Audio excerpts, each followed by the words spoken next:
آج بانی پاکستان قائد اعظم محمد علی جناح کی 72ویں برسی ہے۔ DGISPR نے اپنی ٹویٹ میں کہا کہ ہم قائد اعظم محمد علی جناح کو خراج عقیدت پیش کرتے ہیں کیونکہ آج ان کی وجہ سے ہم آزاد ہیں۔ انہوں نے مزید کہا کہ ایک ترقی یافتہ پاکستان ہم سب کی منزل ہے۔ اردن کے ایک اسلحہ گودام میں آگ لگ گئی۔ خیال ہے کہ آگ شارٹ سرکٹ سے لگی جس میں کسی جانی نقصان کی اطلاع نہیں ملی۔ شہریوں کو لگا جیسے زلزلہ آ گیا ہو۔ آگ کے شعلے 35 کلومیٹر دور تک دیکھے گئے۔ یہ واقعہ صحرا میں موجود اسلحہ گودام میں پیش آیا۔ افغانستان مذاکرات کی راہ میں ایک اور رکاوٹ دور۔ افغان حکومت نے طالبان کے 6 اہم قیدیوں کو رہا کر دیا۔ قیدیوں کو رہائی دے کر دوحہ بھیج دیا گیا جبکہ بین الافغان مذاکرات آنے والے چند دنوں میں دوحہ میں ہونے کی امید ہے۔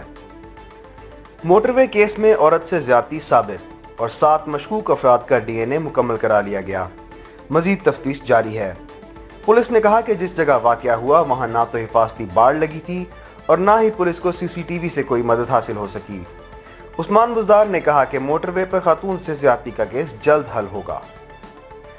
نیب کا اجلاس chairman justice Javed Iqbal retired کی سربراہی میں ہوا جس میں شوگر سبسڈی سکینڈل پر جوائنٹ انویسٹیگیشن ٹیم بنا دی گئی۔ ٹیم شوگر کمیشن کی رپورٹ کی شفافیت پر تحقیق کرے گی اور غیر قانونی طور پر سبسڈی لینے والوں کے خلاف کارروائی کی جائے گی۔